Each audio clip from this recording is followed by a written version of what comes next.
சங்கீதம் 90ஆம் அதிகாரம் 1ஆம் வசனம் முதல் 17ஆம் வசனம் வரை. ஆண்டவரே தேவரீ, தலைமுறை தலைமுறையாக எங்களுக்கு அடைக்கலமானவர். பர்வதங்கள் தோன்றும் முன்னும் நீர் பூமியையும் உலகத்தையும் உருவாக்கும் முன்னும் நீரே அனாதியாய் என்றென்றைக்கும் தேவனாய் இருக்கிறீர். நீர் மனுஷரை நிர்த்துளியாக்கி மனுபுத்திரரே திரும்புங்கள் என்கிறீர். உமது பார்வைக்கு 1000 வருஷம் நேற்று கழிந்த நாள் போலவும் ராஜாமம் போலவும் இருக்கிறது. அவர்களை வெள்ளம் போல் வாரிக்கொண்டு போகிறீர். நித்திரைக்கு ஒத்திருக்கிறார்கள். காலையிலே முளைக்கிற புல்லுக்கு ஒப்பாய் இருக்கிறார்கள்.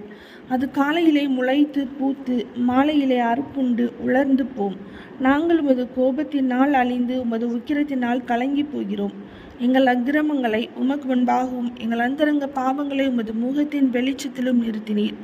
எங்கள் நாட்கள் எல்லாம் உமது கோபத்தால் போய்விட்டது. ஒரு கதையைப் போல் எங்கள் வருஷங்களை கழித்து போட்டோம்.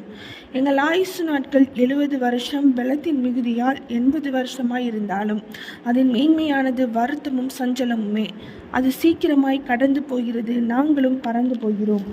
உமது கோபத்தின் வல்லமையையும் உமக்கு பயப்படத்தக்க விதமாய் உமது உக்கிரத்தையும் அறிந்து கொள்கிறவன் யார்? நாங்கள் ஞான இருதயமுள்ளவர்கள் ஆகும்படி எங்கள் நாட்களை என்னும் அறிவை எங்களுக்கு போதித்தள்ளும். கர்த்தாவே, திரும்பி வாரும். எதுவரைக்கும் கோபமாய் இருப்பீர்? உமது அடியாருக்காக பரிதபியும். நாங்கள் எங்கள் வாழ்நாள் எல்லாம் களி கூர்ந்து மகிழும்படி காலையிலே எங்களை உமது கிருபையால் திருப்தியாக்கும்.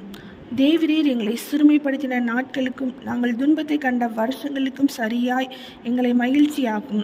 உமது கிரியை உமது ஊழியக்காரருக்கும் உமது மகிமை அவர்கள் பிள்ளைகளுக்கும் விளங்குவதாக. எங்கள் தேவனாகிய ஆண்டவரின் பிரியம் எங்கள் மேல் இருப்பதாக. எங்கள் கைகளின் கிரியையை எங்களிடத்தில் உறுதிப்படுத்தும். ஆம், எங்கள் கைகளின் கிரியையை எங்களிடத்தில் உறுதிப்படுத்தியல்லும்.